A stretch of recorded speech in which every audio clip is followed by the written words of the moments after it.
Welcome back in another video.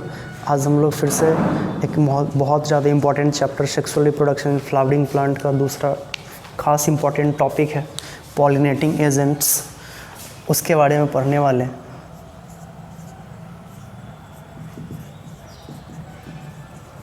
Pollinating agents, जिसको हम लोग पॉलिनेटर्स के नाम से भी जानते हैं। पॉलिनेटिंग एजेंट्स की ज़रूरत क्यों होती है इसमें? तो हम लोग जानते हैं जो इसका मेल गैमेट है और फीमेल गैमेट है, दोनों के दोनों नॉन मोटाइल होते हैं। नॉन मोटाइल मतलब वो मूव नहीं कर सकते हैं। इसके लिए ज़रूरत होती है मेल गैमेट को फीमेल गैमेट तक जाने के लिए ना एक एक्सटर्नल एजेंट की ज़रूरत होती है। एक्सटर्नल एजेंट विंड भी हो सकता है, वाटर भी हो सकते हैं और इंसेक्ट्स वगैरह भी हो सकते हैं। तो एजेंट की ज़रूरत क्यों है? क्योंकि इसमें एजेंट की ज़रूरत इसलिए है क्योंकि इसके दोनों गैमेट क्या होते हैं, प्लांट्स के दोनोगैमेट नॉन मोटाइल होते हैं।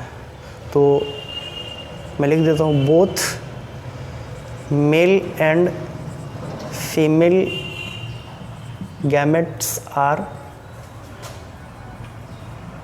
Non motile in plants. So for the fertilization या for the pollination there is need of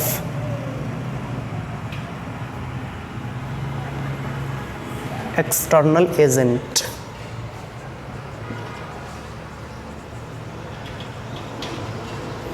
या इसी को हम लोग क्या बोलते हैं, पॉलिनेटर्स के नाम से भी जानते हैं। या तो एक्सटर्नल एजेंट्स की ज़रूरत है, नहीं तो पॉलिनेटर्स की ज़रूरत होती है।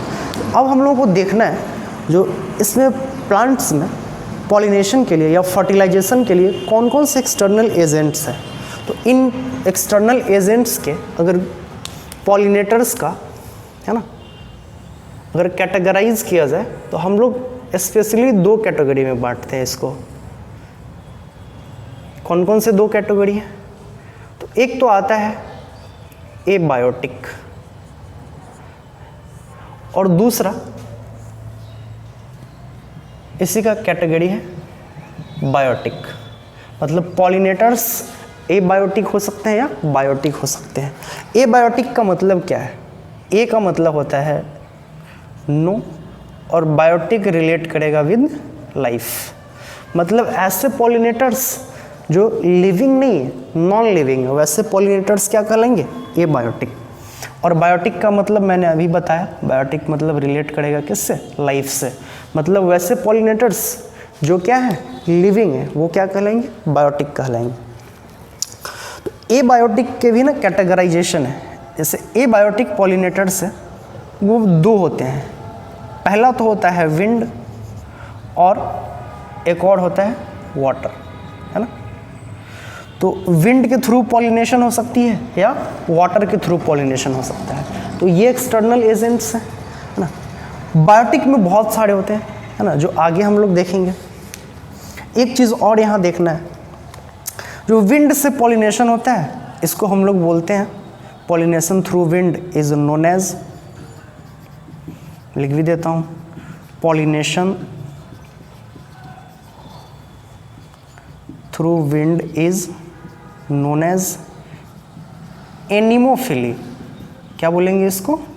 एनिमोफिली बोलेंगे। विंड से जो पॉलिनेशन होगा उसको हम लोग एनिमोफिली के नाम से जानते हैं। तो ये इंपॉर्टेंट है। ठीक उसी तरह से वाटर से जो पॉलिनेशन होगा, pollination through water is known as hydrophily. इसको हम लोग क्या बोलेंगे? हाइड्रोफिली के नाम से जानते हैं, है ना। और सेम ऐसे ही पॉलिनेशन अगर किसी बायोटिक किसी लिविंग ऑर्गेनिज्म से होता हो तो इसको pollination through biotic agents is known as zoophily. इसको हम लोग क्या बोलेंगे? जूफिली बोलेंगे, है ना। तो ये 3 कैटेगराइजेशन है, बायोटिक में बहुत सारे आएंगे जो आगे हम लोग देखेंगे, डिटेल एक्सप्लेनेशन करेंगे। तो ये है एबायोटिक और ये है बायोटिक। ये है पॉलिनेटर्स हैं, मतलब विंड पॉलिनेशन करा सकता है, वाटर पॉलिनेशन करा सकता है, या कोई भी ऑर्गेनिज्म पॉलिनेशन करा सकता है। तो अब हम लोगों को ना ये डीप और डिटेल में देखना है एक-एक करके। आप नोट करो पॉज करके। अब हम लोग देखने वाले हैं जो पॉलिनेटर्स, जो हमारे एक्सटर्नल एजेंट्स थे। सबसे पहले एबायोटिक को हम लोग डील कर रहे हैं। सबसे पहले किसको? एबायोटिक को। जो कौन कौन से एबायोटिक पॉलिनेटर्स हैं, सबसे पहले उसमें हम डील करेंगे विंड को, है ना। विंड के थ्रू पॉलिनेशन होती है, तो उसमें क्या क्या नीड्स है या क्या क्या खासियत है उसके विंड के थ्रू पॉलिनेशन से। तो हमने इतना देख रखा है, जो विंड के थ्रू पॉलिनेशन होती है उसको हम लोग क्या बोलते हैं? एनिमोफिली बोलते हैं। क्या बोलेंगे? एनिमोफिली, है ना। तो pollination through wind is known as anemophily. दूसरा, जो भी विंड के थ्रू पॉलिनेशन होते हैं वे सारे के सारे फ्लावर्स क्या होंगे ना, कलरलेस होंगे। और दूसरा, उसमें कोई फ्रेग्रेंस नहीं होगा या सेंट नहीं होगा या कोई परफेक्ट स्मेल नहीं होगा। तो इसके फ्लावर्स कैसे होंगे? Flowers are colourless and smell-less भी होंगे, या मैं सेंटलेस लिख दूँ तो ज़्यादा बेटर है ना। इसके जो भी फ्लावर्स होंगे जिसमें विंड से पॉलिनेशन होते हैं, तो उसके फ्लावर्स कलरफुल नहीं होंगे, उसके पेटल्स, सेपल्स वगैरह सारे के सारे कलरलेस ही होंगे जनरली। और उनके पास क्या होगा? स्मेल कोई परफेक्ट नहीं होगा, अट्रैक्टिव स्मेल नहीं होगा। फिर दे कांट प्रोड्यूस नेक्टर। वो क्या प्रोड्यूस नहीं करेंगे? फ्लावर नेक्टर प्रोड्यूस नहीं करेंगे। अब सवाल उठता है ये नेक्टर है क्या? तो नेक्टर एक लिक्विड है जो फ्लावर के ओवरी में या उसके एंथर के पास एक ग्लैंड होता है ना, नेक्टरीज ग्लैंड। उस ग्लैंड से रिलीज होता है लिक्विड जिसका नाम है नेक्टर। और उसी को पीने के लिए जनरली जो इंसेक्ट्स वगैरह होते हैं ना, हनी बी वगैरह, वो जाते हैं और सक करते हैं उस नेक्टर को, उस लिक्विड को। अब इसके पास तो नेक्टर है ही नहीं, तो इंसेक्ट्स जाएंगे नहीं, और इंसेक्ट्स की इसकी ज़रूरत भी नहीं है। क्यों ज़रूरत नहीं है? तो इसलिए ज़रूरत नहीं है क्योंकि ये क्या है? पॉलिनेशन हो रहा है खुद से, विंड से। तो नेक्टर को अगर छोटा सा डेफिनेशन दिया जाए तो ये क्या होगा? Liquid produced by nectaries glands that is found in flower. उस लिक्विड को जो फ्लावर प्रोड्यूस करता है, नेक्टरीज ग्लैंड एक है, पाया जाता है उसके ओवरी और एंथर वगैरह में, है ना। तो उसको हम लोग नेक्टरीज बोलते हैं और लिक्विड को नेक्टर बोलेंगे। और उसी को पीने के लिए अक्सर जाते हैं हनी बी और जितने भी इंसेक्ट्स हैं, बटरफ्लाई वगैरह। इसमें तो ऐसा पोलिनेशन होना नहीं है इंसेक्ट के थ्रू, इसलिए इसको हम लोग क्या बोल दिए, है ना, ये बोले जो इसमें कोई नेक्टर प्रोड्यूस नहीं होगा। फिर इसकी क्या खासियत है?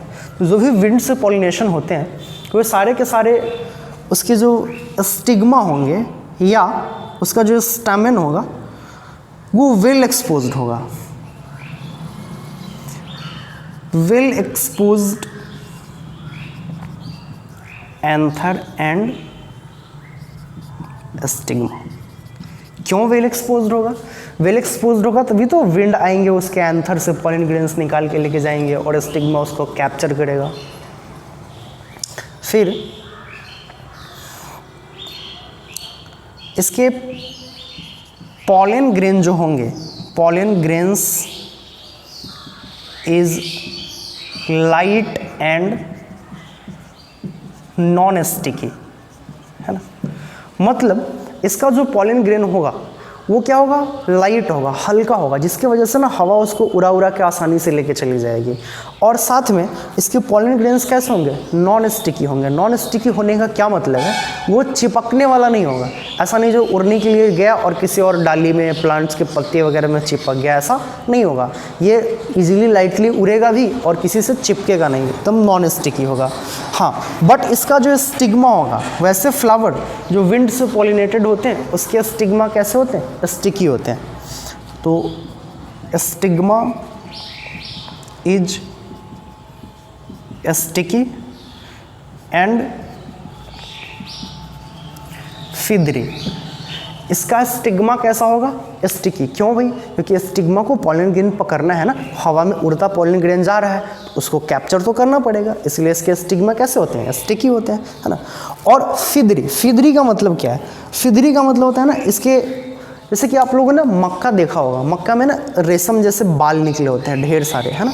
एक मक्का से बहुत सारे रेशम जैसे बाल निकले होते हैं। एक्चुअली वो है क्या? एक्चुअली वो मक्का का स्टिग्मा है, और जो फिदरी बन चुका है, फिदरी इसलिए है जो पॉलन ग्रेन हवा में उड़ते हुए आएंगे, और हवा में उड़ते हुए आएंगे तो इसका स्टिग्मा कैसा होना चाहिए? फिदरी होना चाहिए, ताकि कैप्चर कर सके, आसपास जा सके पॉलन ग्रेन तो कैप्चर कर ले, या स्टिकी हो ताकि चिपका ले पॉलन ग्रेन को। तो ये खासियत है इसके। फिर ऐसे जो भी फ्लावर जिसमें विंड पॉलिनेशन होती है उसके पास जनरली एक ही ओव्यूल होते हैं। क्यों एक ही ओव्यूल होते हैं? क्योंकि एक तो बहुत कम चांस है पॉलन ग्रेन जानने का, इसलिए इसके पास क्या होगा? ऑफन हैव सिंगल ओव्यूल, है ना। इसके पास क्या होंगे? एक ही ओव्यूल पाए जाएंगे। अच्छा, हवा से जब पॉलन ग्रेन जा रहा है तो बहुत सारे पॉलन ग्रेन प्रोड्यूस होने चाहिए, तभी तो जाके एक एटलीस्ट पहुंच पाएगा, क्योंकि इसके चांसेस बहुत कम है जाने के। तो इसमें ना ऐसा जो भी फ्लावर जो विंड से पॉलिनेशन होते हैं, दे प्रोड्यूस लार्ज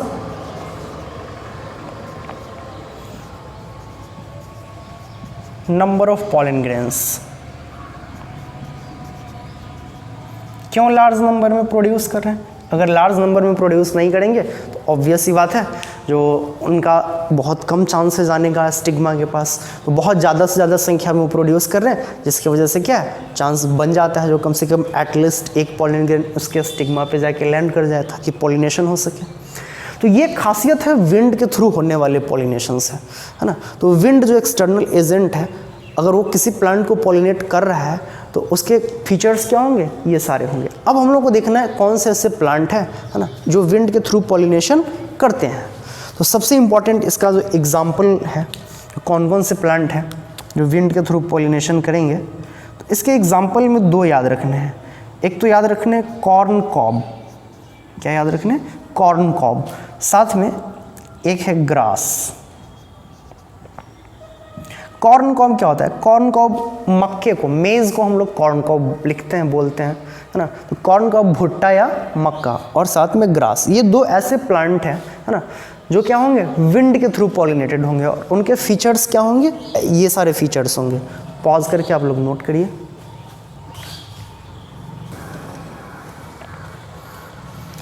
अब हम लोग देखने वाले हैं जो एबायोटिक फैक्टर पॉलिनेटर्स जो थे, जो दूसरा है वो है वाटर, है ना। वाटर से पॉलिनेशन कैसे कैसे होता है और इसके फ्लावर्स के क्या क्या खासियत है। तो सबसे पहली बात, इससे जो पॉलिनेशन होती है उसको हम लोग क्या बोलते हैं? हाइड्रोफिली। इसके थ्रू होने वाले पॉलिनेशन को क्या बोलेंगे? हाइड्रोफिली, है ना। अच्छा, अब जो वाटर से पॉलिनेशन हो रहा है इसके दो टाइप्स हैं, मतलब दो तरीके से पॉलिनेशन होता है। तो कौन कौन सा तरीका है? तो अगर देखा जाए तो इसके वाटर के पॉलिनेशन होने के दो तरीके हैं। एक होता है एपीहाइड्रोफिली और एक है हाइपोहाइड्रोफिली। नाम से पता है, जैसे कि कहीं भी आपको ईपी लिखा हुआ दिखे तो ईपी को हम लोग रिलेट करते हैं किससे? सरफेस से, है ना, सतह से। और हाइड्रो को रिलेट करते हैं जनरली वाटर से, है ना। तो इसमें क्या है? सरफेस पे पॉलिनेशन होगा, है ना। और हाइपो को हम लोग किससे रिलेट करते हैं? हाइपो को रिलेट करते हैं कम, लेस या इनसाइड से रिलेट करेंगे। और हाइड्रो का मतलब ही हमने लिखा क्या? वाटर। तो सिंपल सी बात है, वैसा तरीका पॉलिनेशन का जो वाटर के सरफेस पे हो, है ना, उसको हम लोग क्या बोलेंगे? Epihydrophily. Pollination occurs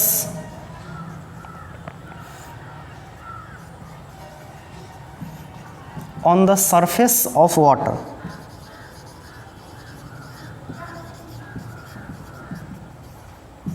known as epihydrophily. वैसा पॉलिनेशन जो वाटर के सरफेस पे होगा उसको हम लोग क्या बोलेंगे, इपीहाइड्रोफिली बोलेंगे। सेम वैसे ही पानी के जब अंदर पॉलिनेशन हो, है ना, pollination inside the water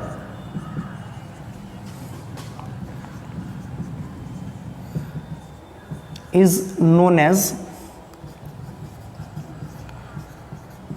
hypohydrophily. क्या बोलेंगे इसको, हाइपोहाइड्रोफिली, है ना। इसमें होता क्या है, जैसे मान लीजिए ये वाटर है ना, बहुत सारे वाटर है, इसमें प्लांट्स है, तो इसके जो फीमेल प्लांट्स होते हैं ना उसका स्टिग्मा पानी के सरफेस पे होगा। जैसे मान लो ये एक प्लांट है, ऐसा कुछ करके एक प्लांट है, इसके स्टिग्मा जो फ्लावर के होंगे ना, फ्लावर इसके स्टिग्मा वो वाटर के सरफेस पे होंगे। और इसका जो मेल प्लांट है ना, मान लेते हैं ये प्लांट है, इसके मेल प्लांट के जो फ्लावर हैं वो पानी के अंदर होते हैं। इसके मेल प्लांट के फ्लावर कहाँ होते हैं, पानी के अंदर। और यहाँ से पॉलिन ग्रेन रिलीज होगा और पॉलिन ग्रेन जाएगा कहाँ, इस वाटर के सरफेस पे, और वाटर के सरफेस पे जाके फिर से क्या होगा, ये सरफेस के थ्रू पानी जाएगा और इस पे जाके लैंड करेगा या उससे कांटेक्ट में आएगा। इसी को हम लोग क्या बोलेंगे, पॉलिनेशन। तो इसमें एक खास मैकेनिज्म है क्या, फीमेल फ्लावर जो होते हैं ना, फीमेल फ्लावर वाटर के सरफेस पे होते हैं और मेल फ्लावर कैसे होते हैं, वाटर के अंदर होते हैं, और पॉलिन ग्रेन अंदर रिलीज करते हैं और ये चलता चलता चलता कहाँ जाएगा, सरफेस पे जाकर पॉलिनेट करेगा। तो ऐसे पॉलिनेशन को हम लोग क्या बोलते हैं, इपीहाइड्रोफिली, है ना। हाइपोहाइड्रोफिली में क्या है, इसमें दोनों चीज़ अंदर होते हैं। जैसे वाटर है, मेल फ्लावर भी इसके अंदर होगा और फीमेल फ्लावर भी इसी के अंदर होंगे।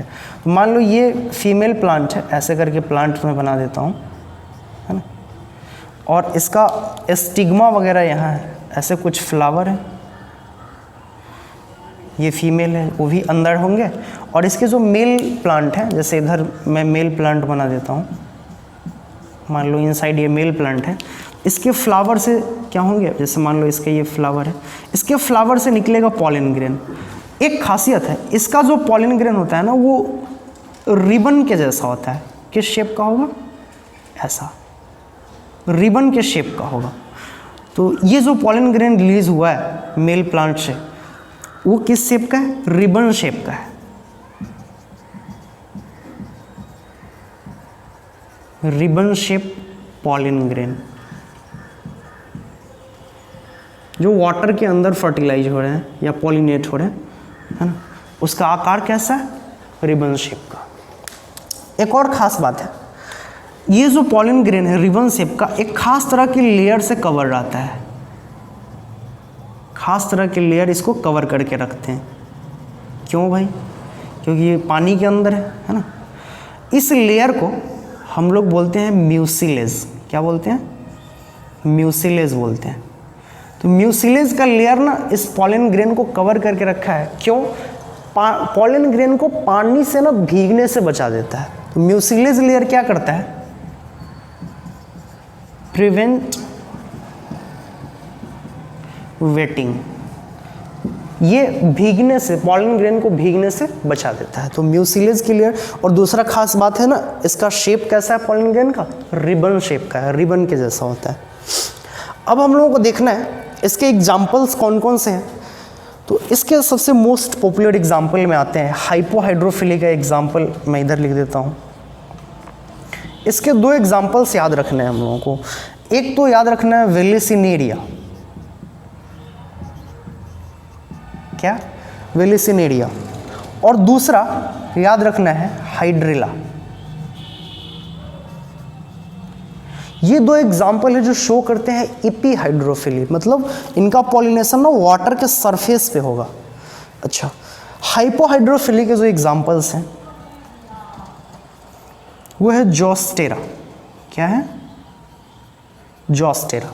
जोस्टेरा एक ग्रास है जो समुद्र में पाया जाता है, इसलिए इसका दूसरा नाम भी क्या है, sea grass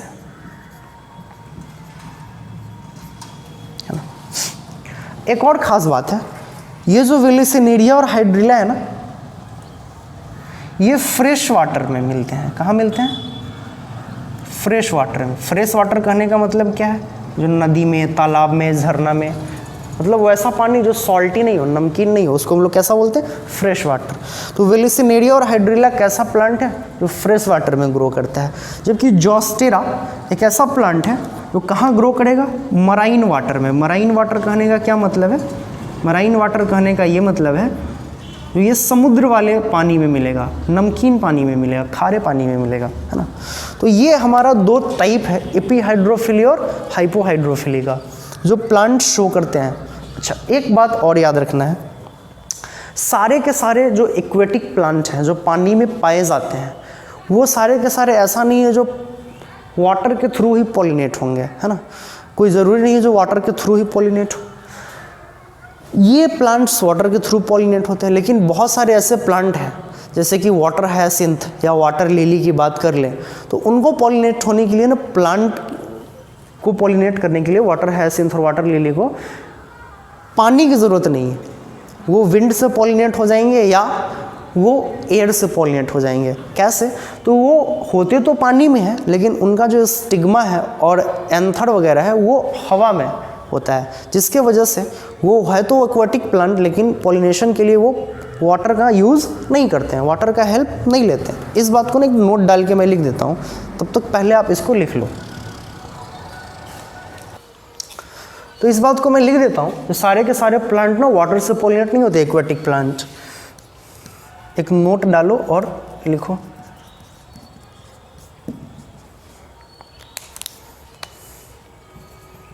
all aquatic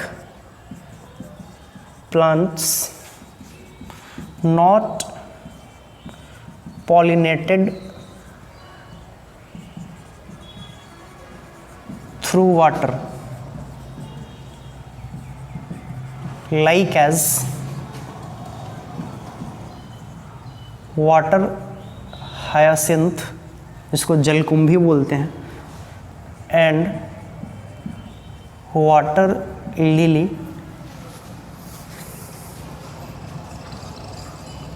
pollinated through air और इंसेक्ट्स, है ना। तो सारे के सारे जो एक्वेटिक प्लांट हैं वो पॉलिनेशन वाटर के थ्रू शो नहीं करेंगे, वो एयर के थ्रू भी कर सकते हैं और इंसेक्ट्स के थ्रू भी कर सकते हैं। इस बात को नोट कर लो। अब हम लोग देखते हैं जो हमारा दूसरा टाइप था पॉलिनेटिंग एजेंट्स का, जो बायोटिक टाइप था, है ना। बायोटिक फैक्टर जो थे हमारे, उसको देखते हैं। तो बायोटिक फैक्टर को हम लोग क्या बोले थे? सबसे पहले जो बायोटिक तरीके से मतलब लिविंग ऑर्गेनिज्म के थ्रू पॉलिनेशन होगी तो उसको हम लोग जूफिली बोले थे, है ना। तो इसको जो पॉलिनेशन थ्रू बायोटिक फैक्टर होगा क्या बोलेंगे? उसको जूफिली बोलेंगे। अच्छा, अब तो ज़रूरत है इंसेक्ट का इसमें, है ना। तो इंसेक्ट की ज़रूरत है, तो फ्लावर ना एक आडंबर रचता है इंसेक्ट को अट्रैक्ट करने के लिए। तो इसके जो फ्लावर्स होंगे, फ्लावर्स आर वेरी कलरफुल, है ना। बहुत ज़्यादा कलरफुल इसके फ्लावर्स होंगे जो भी इंसेक्ट से पॉलिनेशन होने वाले होंगे। एंड दे प्रोड्यूस नेक्टर, है ना। नेक्टर क्या अभी मैंने बताया था कि लिक्विड है जो नेक्टरीज ग्लैंड से निकलता है। तो ये नेक्टर प्रोड्यूस करेंगे। अब उसी नेक्टर को खाने के लिए ना इंसेक्ट जाएगा, हनी भी हो सकता है, फ्लाई हो सकता है, बिटल, बटरफ्लाई, कुछ भी हो सकते हैं इंसेक्ट्स। इसी नेक्टर को खाने के लिए फ्लावर में जाएंगे हनी भी या कोई भी इंसेक्ट्स। तो पॉलिन ग्रेन क्या होगा? उसके शरीर पे चिपक जाएगा। पॉलिन ग्रेन जैसे ही चिपका, फिर वो जाएगा दूसरे फ्लावर पे नेक्टर खाने के लिए, तो दूसरे फ्लावर पे स्टिग्मा पे वो छोड़ के आएगा पॉलिन ग्रेन को। अच्छा, इसमें एक खास बात और है, pollen grains should be sticky. अगर स्टिकी नहीं है पॉलिन ग्रेन, चिपकने वाला नहीं है, तो चिपकेगा कैसे भाई शरीर में, तो इसके पॉलन ग्रेन्स कैसे होते हैं, स्टिकी होते हैं, है ना। और ये बहुत ज़्यादा कलरफुल होता है, प्रोड्यूस करता है नेक्टर, और इसी को हम लोग क्या बोलते हैं, जूफिली। अच्छा, अब हम लोगों को देखना है तो ये बायोटिक है ना, इसके टाइप्स कैसे कैसे हैं, कौन कौन से फैक्टर्स हैं और कैसे कैसे टाइप्स हैं। इसके अगर टाइप्स को बांटा जाए तो अगर इंसेक्ट से पॉलिनेशन हो रहा है ना, बायोटिक में जैसे इंसेक्ट है, इंसेक्ट के थ्रू पॉलिनेशन अगर हुई तो इसको हम लोग बोलते हैं एंटोमोफिली। क्या बोलेंगे, एंटोमोफिली, है ना। कंफ्यूज नहीं होना है, एनिमोफिली एक था जो एयर से था, और एंटोमोफिली इंसेक्ट। याद करने के लिए हम लोग कर सकते हैं, जो इसमें भी टी आता है और एंटोमोफिली में भी क्या है, टी आता है, इससे याद रखा जा सकता है। अच्छा, कौन कौन से हैं इसमें जनरली, तो इसमें पॉलिनेटिंग एजेंट के रूप में काम करेंगे, बी काम करेगा, है ना, या हनी बी लिखो तो बेटर है, हनी बी, बटरफ्लाई, है ना, नॉर्मल फ्लाई, वास्प, ये सारे आते हैं, बीटल्स, है ना। तो ये बीटल्स वगैरह भी आ जाएंगे। अच्छा, एक बात और याद रखना है, जो ये बीटल्स है हमारा, जो भी फ्लावर बीटल से पॉलिनेटेड होता है वो ना एक खास तरह का अजीब तरह का स्मेल रिलीज करते रहता है। इस बात को भी लिख देता हूँ, flower pollinated through Beatles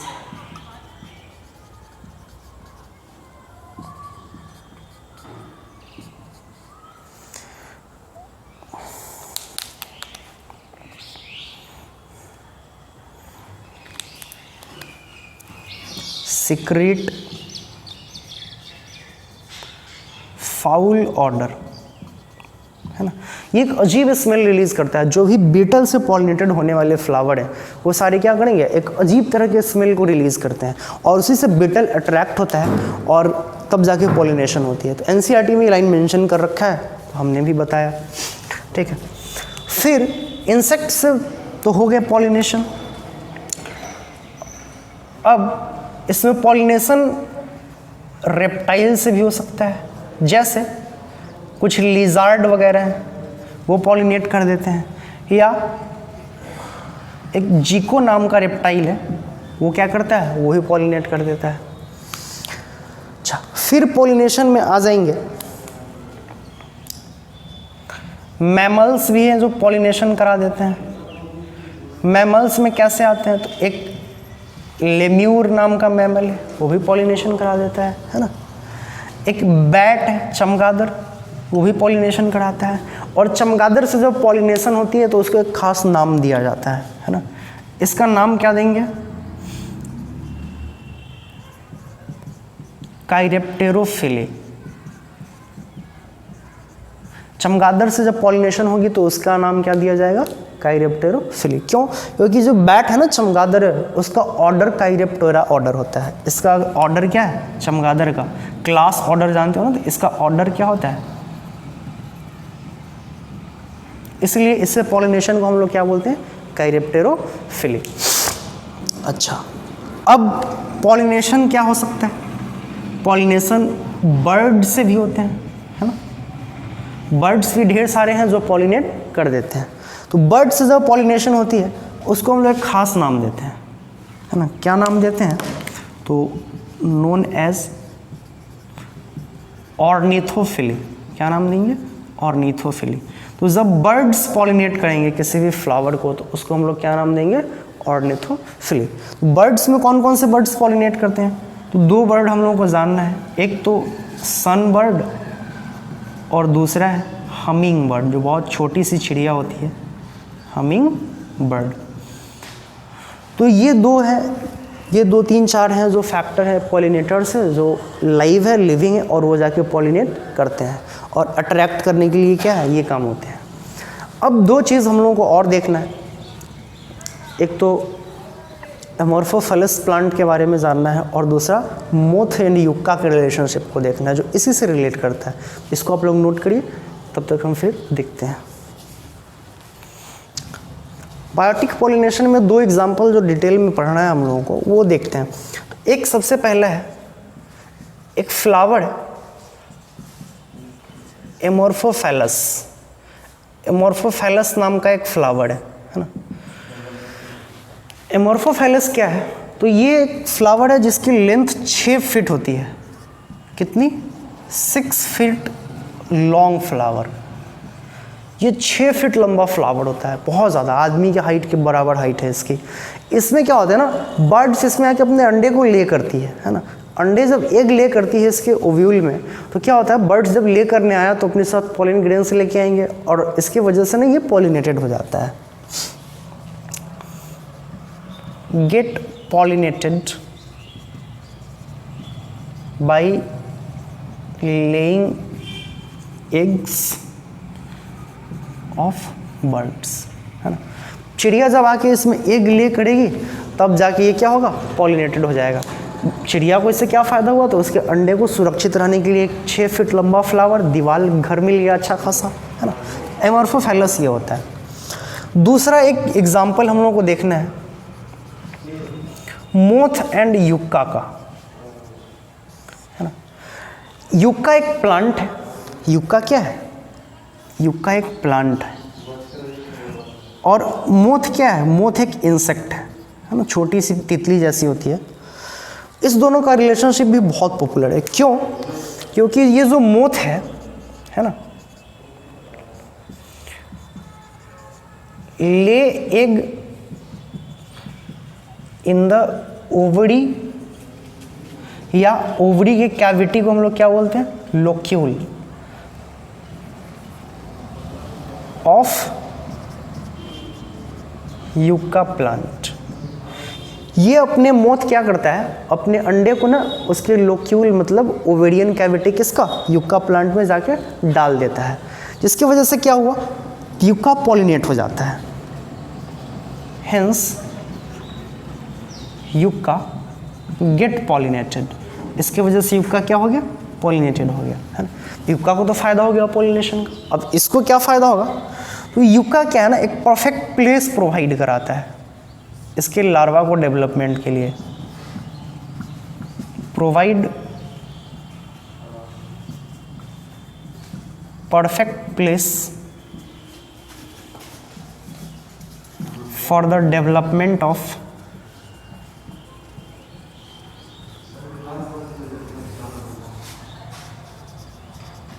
larva of moth. इससे दोनों को फायदा हुआ, है ना। तो मोथ और युक्का एक सिम्बायोटिक रिलेशनशिप में रहते हैं। सिम्बायोटिक रिलेशनशिप का ऐसा वो रिलेशनशिप जिसमें दोनों को फायदा होता हो। यहाँ पे क्या हुआ, युक्का पॉलिनेटेड हो गया और साथ में मोथ के लार्वा भी परफेक्टली ग्रो कर गए, है ना।